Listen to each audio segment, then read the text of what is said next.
The New York Excelsior are the next team I want to discuss as part of my Overwatch League 2020 team previews. For the past 2 years, New York have had one of the strongest squads in the league, who have delivered them unmatched regular season success. Come the postseason, however, they've always managed to just come up short of winning it all, a legacy that extends back to when some of their players were on LW Blue before the Overwatch League began. With slight tweaks this off-season though, is this finally the year where the story changes for the Excelsior, or are they and their fans in for a similar ride? Back in 2018, New York entered the inaugural season as one of the favourites to win the championship alongside London and Seoul. But whereas the Spitfire and Dynasty would perform inconsistently and decline as the season progressed, the Excelsior remained dominant throughout the year. They would never finish lower than 3rd in the stage standings, and after being reverse swept by London in the Stage 1 final, New York would go on to win both the Stage 2 and Stage 3 title, before just coming up short against the LA Valiant in the Stage 4 final. With a regular season record of 34-6, 7 wins ahead of the Valiant in 2nd, the Excelsior had without a doubt been the most impressive team in the league, and were tipped as one of the strong favourites heading into the postseason. It was here though where things started to go wrong. On the back of their bye, they faced the Philadelphia Fusion in the semi-finals, where they would lose back-to-back series that saw them disappointingly eliminated. This hadn't been what New York had hoped for after such an impressive regular season, but they returned in 2019 again as one of the favourites to go on and win it all. For the first 3 stages they were once more impressed, losing only 2 regular season matches, both to Atlanta, whilst going 7-0 in both Stage 1 and Stage 3. Yet this time the team also started to struggle in the stage playoffs, with quarter-final exits to Seoul and Shanghai, and a best finish of only the semi-finals in Stage 2, where they lost to Vancouver. A rough Stage 4 saw the side go negative in a stage for the first time in their history, but even with that mark, they still ended the regular season with an impressive record of 22-6, atop the Atlantic Division.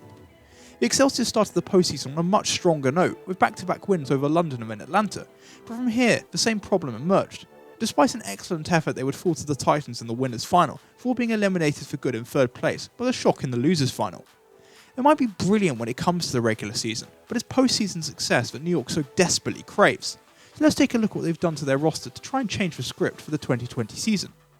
At DPS, Sabiobi, Libero and Nene all return for another season, but in terms of departures, Pine is retired to stream for the organisation, whilst Flower was released and has now joined Runaway and Korean Contenders. The Excelsior have made an addition here though, with the acquisition of Who Are You. Moving on to the tanks, Mano is only half of the team's 2019 tank duo to stay with the squad, with the other half of Meko being let go and going on to sign with the Houston Outlaws. In his place, the team has brought in 2 replacements, being Hopper after he left the Guangzhou Charge, as well as Bianca from XL2 Academy. The least movement comes at support, where Animo and Jonek remain, but the team have also picked up Mandu, who comes from O2 Blast. We can see that on the whole, the majority of the 2019 New York side has been brought back for their 2020 campaign, but this time the team made a few tweaks, as well as interestingly adding a little more depth than last year at both tank and support. On the coaching staff, with Pavane departing, the team have promoted his assistant from last year, IMT, who has seemingly been very popular within the organisation.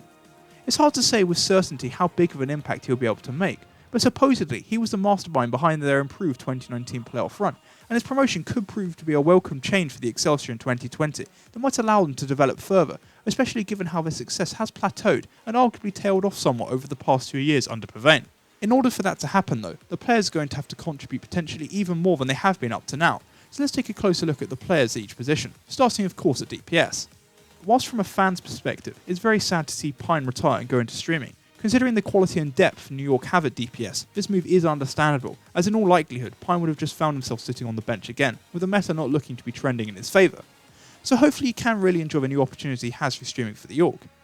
Flower is another whose departure is disappointing to see, but I think it's probably for the best. He never seemed to be able to live up to the hype and potential he showcased back at the 2017 Overwatch World Cup, so his return to Contenders in 2020 could prove to be a good reset for him to take to find his confidence and consistency again as a top DPS prospect. As for those actually on the roster, while Sabiobi and Nene may steal more of the limelight, the most important DPS player on the Excelsior squad, in my opinion, is undoubtedly Libero. His quality and flexibility on so many heroes makes him an incredible asset to the team that has proven really valuable over the past 2 seasons and making New York strong and competitive in almost any meta. If this team is to make a real championship push this season, Libero is once again going to be essential in providing consistent displays that allow his DPS partners to flourish, similar to what Rascal was able to achieve with the Shock last season. And in many ways, this may see him further live up to his name shared with the volleyball position, as a reliable foundation that may not make all the flashy highlight plays, but without which the team would struggle to succeed. That doesn't diminish the responsibility that rests on Nene and Sabiobi's shoulders though. Nene surprised many by how quickly he established himself as a regular starter, and even though his 2019 campaign will be more often remembered for a certain yeeted Graviton surge back in Stage 1, it shouldn't be forgotten how good he was generally throughout the rest of the year. That said, especially during big games, he did seem to become somewhat streaky, which might have been down to his comparative inexperience. But this will need to be worked on if a team wants to have all their weapons ready in the biggest moments. Sabiolby, meanwhile, will be hoping that Tracer returns to the meta at some point, as without question, he was at the top of his game on the hero back in 2018.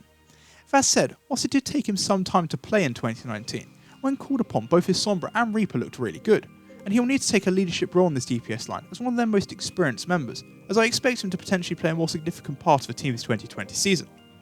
We cannot forget, however, that New York has made an addition at DPS this year, with a player that arguably has nearly as much experience as Sabiolby, despite his younger age, that being Who Are You. His name may have slipped under the radar of late due to a couple of unsuccessful contenders' outings, but for those of you who have been following the competitive Overwatch scene since the start of Apex will know the potential that he has. Over the last 3 years, he's been involved in both Lunatic Highs, but also Fusion University's triumphs, even claiming the Apex Season 2 final MVP award. If he plays up to his potential, Who Are You can be one of the most dangerous flex DPS players in the game, but he is still young and has shown himself to be quite streaky in the past. The meta may not see him get too many opportunities right out of the gate, but if IMT and the Excelsior can get the best out of Who Are You on a more consistent basis, then this could end up being one of the best DPS lines in the league. Moving on to the tanks, the return of Mano is of no surprise to anyone, given how strong he's been at the main tank position since the inaugural season, arguably being this team's most impactful member at times as well. There isn't really much to add aside from the obvious statement that with no backup he's going to have to perform up to a similar level of play if New York want to continue competing right at the top of the league and position themselves for a competitive championship run, but perhaps he could look to improve on his Orisa slightly as well. The off-tank position on the other hand is where there is perhaps the biggest change in the squad from 2019, with the departure of Meko. Mano and Meko had been one of the best tank lines in the league for the past 2 seasons, and whilst for much of that, Meko was really good, I do think some forget that he wasn't perfect. As the 2019 season progressed, I thought his level of play on D.Va started to look a little sloppy and uncoordinated, but my bigger issue was with his versatility. Sure, his Sigma looked fine and at times impressive during the playoffs, but I got the sense, especially during stages 3 and 4, but aside from his D.Va, he wasn't comfortable playing the other off-tank heroes, instead sticking to the D.Va when it was more favourable to run either Zarya or Roadhog. This could be a concern he dispels on Houston next year, but perhaps this lack of flexibility off-tank held the Excelsior back a bit and made them a little one-dimensional in the past.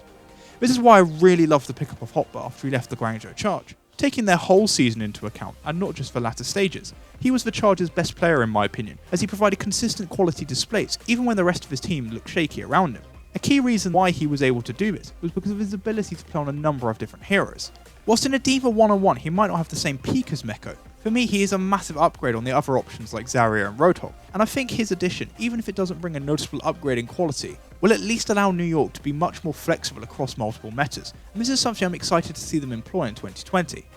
He's not alone at off-tank though, as the team has also acquired Bianca, who I think should be a perfect complement to Hotbar. I haven't seen much of his play outside of the gauntlet, but his Sigma there looked very impressive, and I've heard that his D.Va has a lot of potential as well. His addition therefore could be a really important one, that not only allows the team to perhaps split the off-tank responsibilities between him and Hotbar, but instead perhaps create a competition for a starting place, which should help both players develop and improve. But of course we need to see both players develop a synergy with Mano as well. Lastly, we need to talk about the supports, and I'm not going to spend too much time here at all. We all know the quality that Animo and Jonek are as a duo, and again last season they impressed. The end of last season perhaps wasn't the best meta in which both of these players could showcase their talents to the fullest, but I've seen nothing to suggest that this pairing isn't going to be right at the very top again in 2020. That said, they have made a pickup here in Mandu, and whilst he will be underrated for most of the season, I will say he looked very promising on O2 Blast up to now, and perhaps he could give the Excelsior some very interesting options come the playoffs, as he's a much more aggressive Lucio than Animo. Bringing everything together though, I think that New York have had a very strong off-season, which puts them in a very good position heading into 2020. Whilst there aren't really any noticeable major upgrades in quality, what I think a lot of these moves suggest is that the Excelsior are looking to be a lot more aggressive and flexible this year compared to their more counter-attacking approach of years past. That's not to say they will abandon this style completely, but with IMT at the helm, and with players like Hotbar, Who Are You, and later even Mandu at his disposal, for once New York might be in a position to not only dominate in the regular season, given that they're in the Atlantic, but also be in a position where they can develop and challenge more competitively in the postseason. It's for this reason that I have high hopes for this team next year, as I would say this is potentially the best position they've been in to truly go on and win it all, thanks to the quality and flexibility on the squad. But of course, we'll have to wait and see. For now though, that's all I've got to say on the New York Excelsior ahead of the Overwatch League 2020 season, and if you have reached the end of the video, then I'd like to thank you for watching. If you enjoy, please be sure to like, subscribe and follow me at my Twitter or at my Discord so you don't miss out on future videos. And I hope Enjoy the rest of your day.